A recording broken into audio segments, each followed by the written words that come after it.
The text came while I was reviewing quarterly reports for my resort chain. Remember to pack casual clothes for the beach house this weekend. Nothing fancy, it's just family. My mother-in-law's message, dripping with her usual condescension, made me smile. If she only knew. I'm Sarah Chin, 34, owner of the Sapphire Bay Resort Group, but my in-laws had no idea. They thought I was just their son Michael's wife who worked in hospitality. I'd never corrected their assumption. Let them believe I was a hotel receptionist if they wanted to. The truth was, I'd built my company from the ground up, turning one struggling beachfront property into a luxury resort empire. 10 years ago, when I met Michael at a hotel management conference, I was already successful but preferred to keep a low profile. He worked in marketing for a mid-sized firm and was charming, kind, and seemingly different from his status-obsessed family. We fell in love, and I decided to maintain my privacy about my true position. Let them get to know me for me, I told Michael. He agreed, though I sometimes caught him squirming when his family made snide remarks about my little job. The annual family beach vacation had always been a power play for my mother-in-law, Regina. She'd rent the most expensive house at Sapphire Bay, my flagship resort, and spend the week reminding everyone that she was the one treating the family to this luxury. The fact that she was actually paying me for the privilege was a private amusement I kept to myself for 5 years. But this year was different. 2 months ago, I'd overheard Regina and my sister-in-law Amanda plotting during a family dinner. It's time Michael traded up, Regina had said, not realizing I was approaching the kitchen. That Jessica from his office would be perfect. Her father owns half of downtown. Sarah's sweet, but she's just not our caliber. This beach trip is our chance to show Michael the difference between class and, well, you know. I quietly stepped back, my hand finding the resort keycard in my pocket, the master key with my name and title emblazoned on it. Maybe it was time for a different kind of vacation. Friday afternoon, I arrived at the beach house ahead of everyone else, using my private access road. The staff, who knew exactly who I was but were well trained in discretion, had everything prepared according to my specifications. I changed into a simple sundress, exactly the kind Regina would consider cheap, and waited. They arrived in a convoy of luxury cars, Regina leading the way in her Mercedes SUV. Michael kissed me hello while his mother surveyed the house with her usual proprietary air. Amanda trailed behind with her husband Tom, and the new addition to their group, Jessica from Michael's office, wearing a designer swimsuit that probably cost more than Regina thought I made in a month. Sarah, dear, Regina's voice carried that familiar false sweetness. Help Maria with the luggage, won't you? She gestured to their housekeeper, who was struggling with several expensive bags. Actually, I smiled. Maria can take the afternoon off. I've arranged for butler service for the house. Regina's eyes narrowed at my presumption. And who, she asked acidly, is paying for that? Oh, don't worry about it, I replied mildly. It's taken care of. The afternoon proceeded according to Regina's obvious script. Jessica was seated next to Michael at every opportunity, while I was consistently relegated to the far end of the group. My husband, I noticed with growing disappointment, did nothing to stop it. Sarah, Regina announced during dinner on the terrace, be a dear and check why the air conditioning isn't working properly in the east wing. I set down my wine glass. I can call maintenance. No, she interrupted. You work in hospitality, surely you know how to handle these little problems. Jessica, why don't you tell Michael more about your father's new development project? I felt a familiar buzz from my phone. The resort's security team sending their nightly report. I excused myself, not that anyone besides Maria noticed, and stepped into the house. Through the window, I could see Jessica touching Michael's arm, laughing at something he'd said. My husband was beaming at the attention. The security report included camera footage from the beach house. I watched Regina and Amanda in the kitchen earlier, spiking my water glass with what appeared to be liquid laxative. How original. I typed a quick message to my head of security. Proceed with Protocol 17. When I returned to the terrace, Regina was holding court. Really, Sarah? I don't know why you insist on wearing that Target dress to dinner. We have standards here. Right, Michael? My husband shifted uncomfortably but said nothing. Jessica smirked behind her wine glass. Speaking of standards, Regina continued, I've been thinking. This house really isn't big enough for everyone. Sarah, dear, perhaps you'd be more comfortable at one of the budget hotels in town. This is a family gathering after all. I watched Michael, waiting for him to defend me. Instead, he stared at his plate. Honey, Mom has a point. It is getting crowded, and you'd probably be more comfortable. The doors to the terrace opened. John, my head of security, appeared with two other officers. Mrs. Chen, he addressed me formally. Is everything all right? Regina stood up, outraged. Who are you? How dare you interrupt our family dinner? Sarah, since you work here, deal with this immediately. I smiled, reaching into my purse for my master keycard and ID badge. Actually, Regina, I do need to deal with this. As owner and CEO of Sapphire Bay Resorts, I'm afraid I have to inform you that your reservation has been canceled. The silence was absolute. Michael's fork clattered to his plate. Owner? Regina whispered. Yes, I replied calmly. Owner. Of this resort and the entire chain. All 17 properties, actually. And since you violated multiple terms of your rental agreement, attempting to poison another guest, for instance, I'm exercising my right to terminate your stay. But, Amanda sputtered, you're just a hotel clerk. No, that's just what you chose to believe because it fit your prejudices. I've owned this resort chain for 12 years. I let you treat me like the help because I wanted to see who you really were. Congratulations, you showed me. I turned to my husband, who was staring at me like he'd never seen me before. Michael, I'm disappointed but not surprised by your behavior. You'll be hearing from my lawyer about the divorce proceedings. And Jessica, I addressed the now pale woman, you might want to update your resume. I just bought a controlling interest in your father's company. Your position is being eliminated in tomorrow's restructuring. Regina found her voice. You can't do this. We have a contract. The contract you never bothered to read. The one that gives me the right to evict guests for cause. John, please escort everyone out. Their belongings will be sent to whatever accommodations they can find in town. I paused. Though I should warn you, I own all the luxury properties in a 50-mile radius. You might want to try the Motel 6. You've been lying to us for years. Regina shrieked as security began clearing the terrace. No, Regina. I simply let you show me who you really were. You never bothered to ask what I actually did, never showed any interest in my work or my life. You were too busy trying to replace me with someone you thought was better suited to your social status. I watched as they were escorted to their cars, Regina still protesting, Amanda in tears, Jessica trying desperately to make calls on her phone. Michael lingered. Sarah, I didn't know. That's the problem, Michael. You didn't want to know. You were so worried about keeping your mother happy that you never stood up for your wife. Good luck with the divorce. Don't worry about a settlement. I've already transferred enough to your account to buy a small condo. Maybe your mother will let you live in her pool house. As their cars disappeared down the private drive, I turned to Maria, who was watching with wide eyes. Maria, I'd like to offer you a new position as head of housekeeping services for the resort. With full benefits and triple your current salary, of course. The woman burst into tears of joy, hugging me. Thank you, Mrs. Chen. I can't believe you let them treat you that way all these years. I smiled, watching the sunset over my resort. Sometimes, Maria, the best revenge is simply letting people show you exactly who they are. Now, shall we discuss your new duties over dinner? I believe we have a lovely meal going to waste.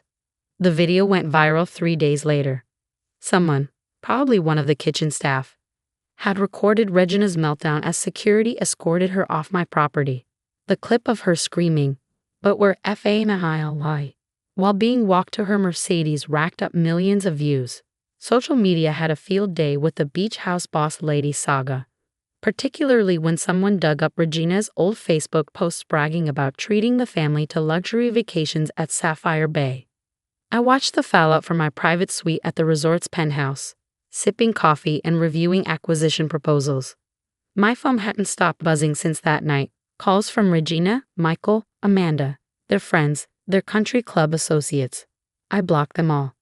The only call I took was from Jessica's father. Mrs. Chen, he'd said, his voice carefully controlled. I believe we need to discuss the recent changes in company ownership.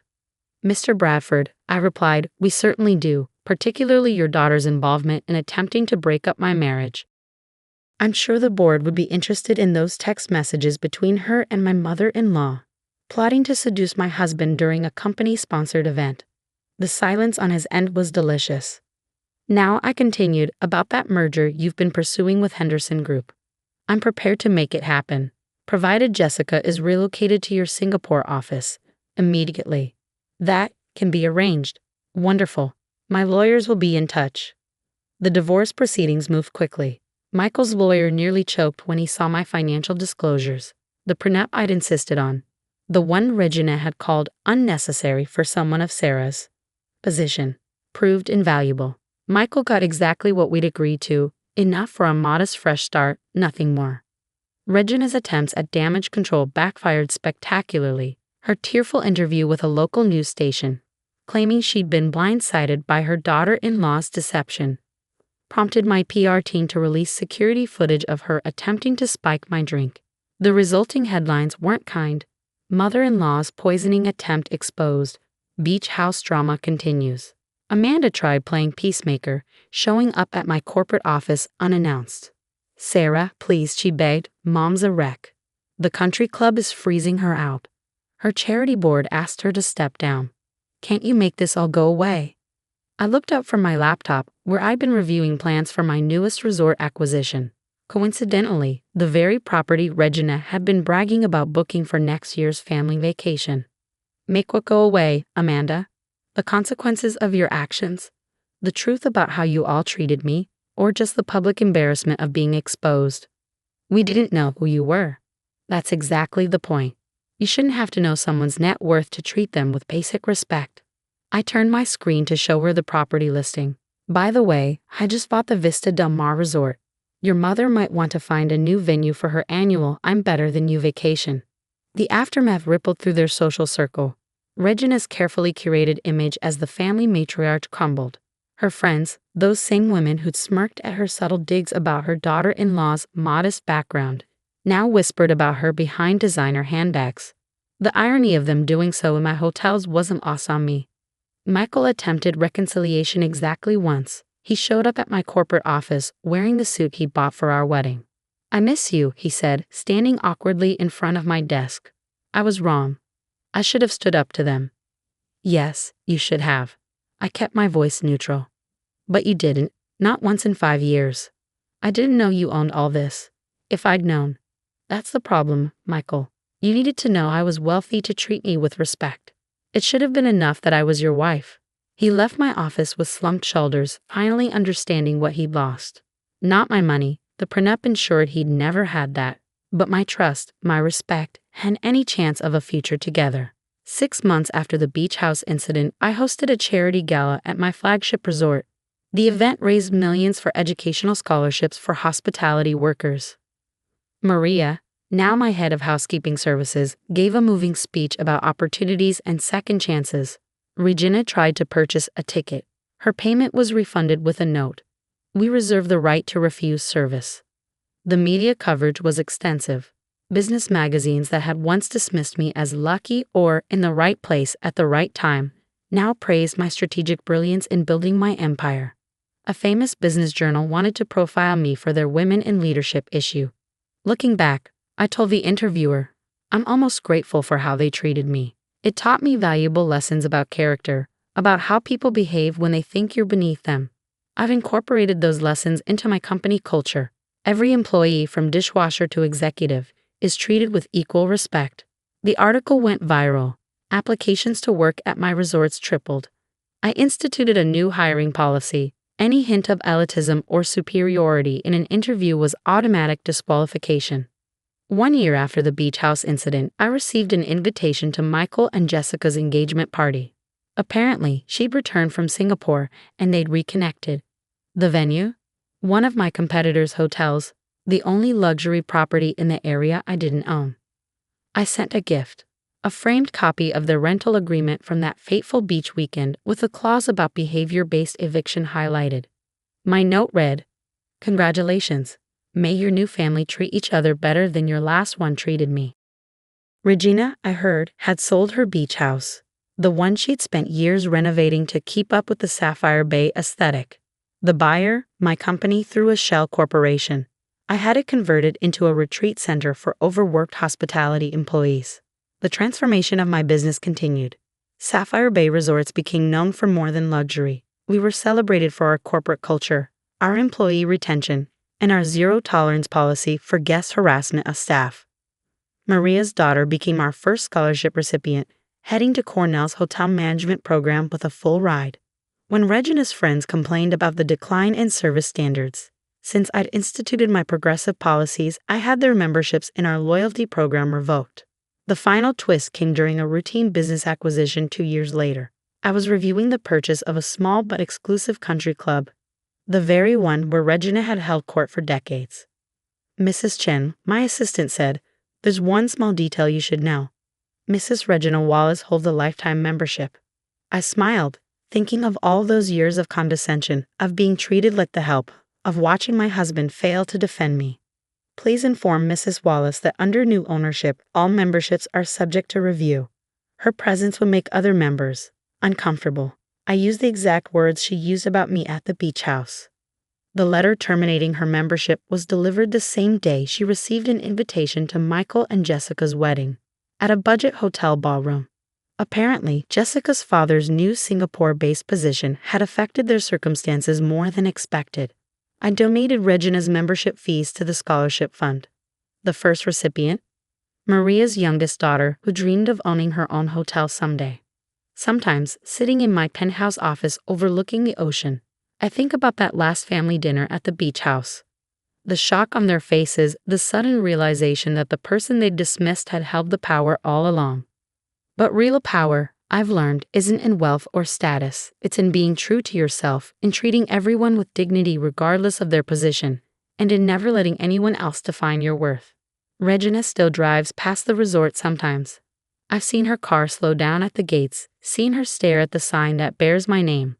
I wonder if she finally understands that her greatest mistake wasn't in underestimating my wealth. It was in underestimating my worth.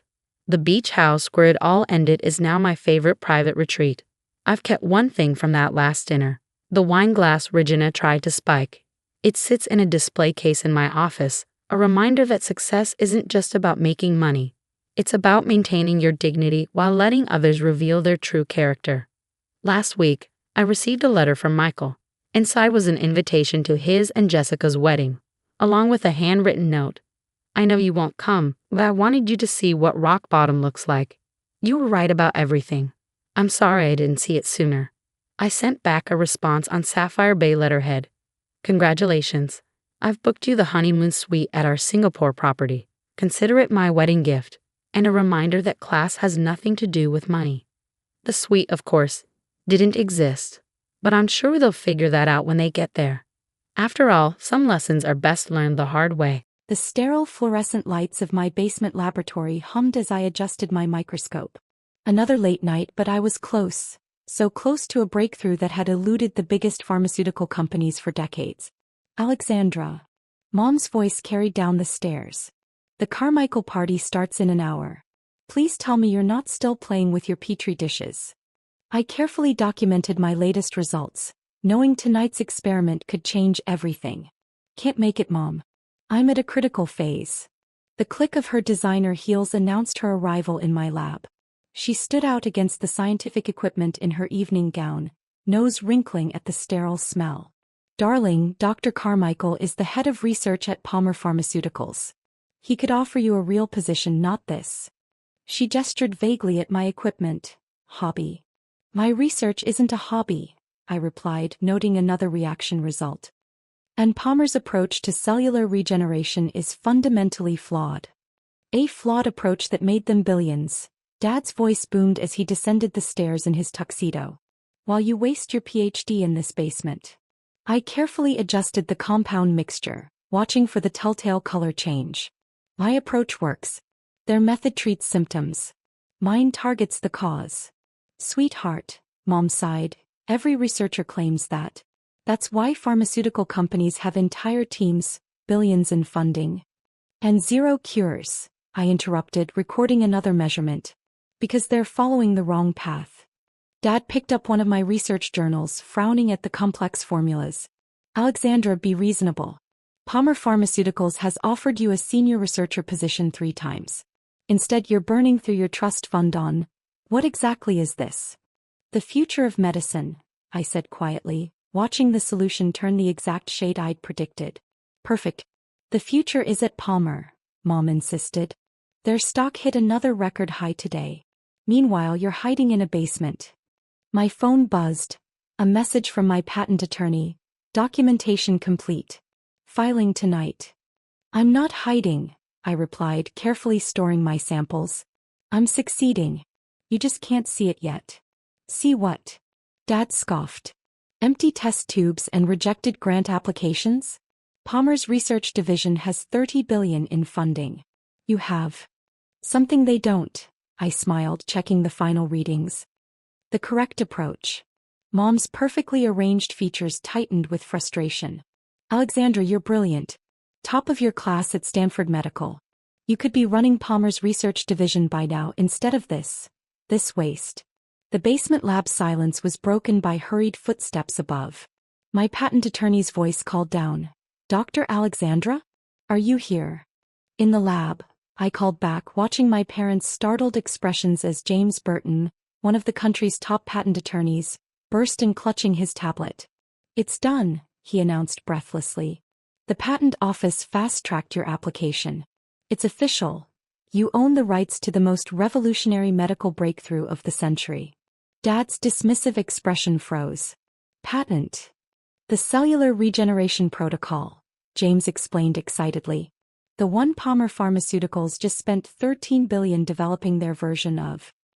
He paused, grinning, which by the way infringes on your now approved patent. Mom's Botox couldn't hide her shock as James pulled up the documentation. The preliminary valuation of the patent alone is $13.8 billion. And that's before licensing. But that's impossible, Dad stammered. Alexandra's been working alone in a basement.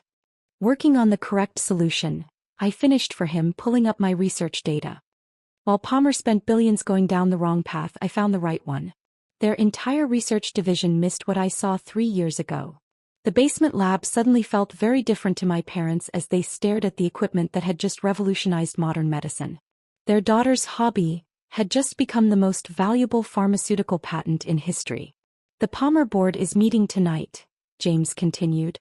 They just realized their entire research division has been rendered obsolete by. He smiled at me, a brilliant scientist working in her basement. I checked my phone as another message came in. Palmer's stock was already dropping as news of the patent filing spread through the industry. Now, I said, gathering my notes, if you'll excuse me, I have some very expensive lawyers to meet with. It seems Palmer Pharmaceuticals needs to discuss licensing terms. Behind me, I heard Mom whisper, all this time in the basement. She wasn't hiding, James replied. She was changing the world. Palmer Pharmaceuticals' executive boardroom buzzed with barely contained panic. Through the floor-to-ceiling windows, the New York skyline glittered, but nobody was admiring the view. Every eye was fixed on the screens displaying their plummeting stock price. I sat quietly at the end of the massive table, still wearing my lab coat, watching Dr. Carmichael, Palmer's legendary research director, pace the room. This is preposterous, he muttered, running hands through his silver hair. Our entire research division, $30 billion in development, outdated overnight? Not outdated, my patent attorney corrected smoothly. Infringing. Dr. Alexandra's protocol was filed 3 years ago. Your entire approach is built on her foundational discovery. Mom and Dad sat in the corner, still in their party clothes, looking shell-shocked as they watched their country club friend unravel. But she works in a basement. Dr. Carmichael exploded. No team, no funding, no distractions, I interrupted quietly. No corporate pressure to follow flawed methodologies. Just pure research focused on the right path. The screens flashed with another stock update. Palmer had lost $20 billion in market value since my patent was announced. The pharmaceutical industry was imploding as every major player realized their research was now obsolete. The cellular regeneration mechanism you discovered last month? I continued, pulling up my original research notes. I documented it 2 years ago. While you were announcing your breakthrough to shareholders, I was already solving the problems you hadn't even encountered yet. Mom's hand flew to her throat as she watched Dr. Carmichael. The man she'd bragged about knowing at every dinner party struggled to understand how her wayward daughter had outsmarted his entire research division. Your phase 3 trials, I added, clicking through my presentation, they're going to fail. Your approach triggers an autoimmune response you haven't detected yet. My protocol avoids that entirely. Impossible, Dr. Carmichael whispered, but his face had gone pale. Our tests are measuring the wrong markers, I finished. Would you like to see the correct data? I have 3 years of successful trials documented. Dad's hands shook as he reached for his phone, no doubt checking his investment portfolio. He'd bought heavily into Palmer Pharmaceuticals, believing in their research. Now his daughter's hobby had just made those investments worth pennies on the dollar. The licensing terms are quite reasonable, my attorney said, sliding documents across the table. Dr. Alexandra is willing to allow Palmer to utilize her protocol, for appropriate compensation, of course. Compensation? Palmer CEO spoke for the first time. Do you have any idea what this patent challenge will do to our company? Actually, I do, I replied, pulling up another spreadsheet. I've modeled the exact impact. Your current research is worthless, your trials will fail, and without my protocol, you'll lose the government contracts next quarter. The boardroom erupted in chaos as executives realized the full implications. Years of research, billions in development, all rendered obsolete by a scientist they'd repeatedly dismissed. However, I continued calmly, with a licensing agreement, Palmer could be first to market with a working treatment. Your choice. Dr. Carmichael slumped into his chair, staring at my research data. All those times we offered you a position. You wanted me to follow your path, I said. I needed to forge my own. Mom's perfectly composed facade cracked as she watched the industry titans scramble to salvage their company by partnering with her basement-dwelling daughter. The licensing fee, my attorney announced, will be $8 billion plus royalties. Or you can try to fight the patent and watch your company collapse when your trials fail publicly. The CEO's hand shook as he reached for the licensing agreement. Behind him, the screens showed Palmer's stock finding its first support level of the night. Just on the news that they were in negotiations with me. One more thing, I added, standing up. The research division needs new leadership. Someone who understands the correct approach to cellular regeneration. Dr. Carmichael's face reddened as he realized what was coming. I believe, I smiled, you've already got my resume on file. Though you might want to update the position from senior researcher to director of research and development. As the lawyers began the paperwork, I caught my parents' eyes. Dad's confident smirk had vanished, replaced by a look of astonished respect. Mom's social climbing suddenly seemed trivial compared to her daughter's revolution in medical science. Alexandra, Dr. Carmichael said quietly, I was wrong about you. We all were. No, I corrected him, gathering my research notes. You were wrong about the science. Being wrong about me was just a symptom. The morning sun streamed through my basement lab windows as I packed up my equipment. Not to store it away, but to move it to my new state-of-the-art research facility. Palmer's former R&D floor was now mine. Mom stood at the bottom of the stairs, looking different than she had at yesterday's party. Humbled. I never really looked at your work before, she admitted, picking up one of my journals. I was too busy worrying about what people would think. And now? I asked, carefully wrapping my microscope. Now they're all talking about my brilliant daughter who revolutionized medicine from her basement. She smiled weakly. Every woman at the club wants their daughter to be like you. Dad appeared behind her, holding up the morning's Wall Street Journal. My picture was on the front page. Basement breakthrough. How one scientist reshaped modern medicine. The patent, he said softly. It's not just about money, is it? This could help millions. That's why I did it, I replied, picking up my latest research notes. Not for the billions or the vindication. For the patients who needed someone to find the right answer, not just the profitable one. As we climbed the stairs from my basement lab one last time, Mom touched my arm. I'm sorry we called your research useless. Don't be, I smiled, checking messages from my new research team.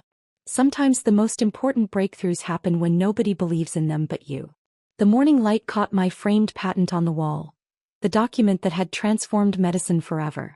Sometimes the greatest discoveries aren't made in gleaming corporate labs.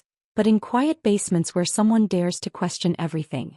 Even if everyone calls it useless.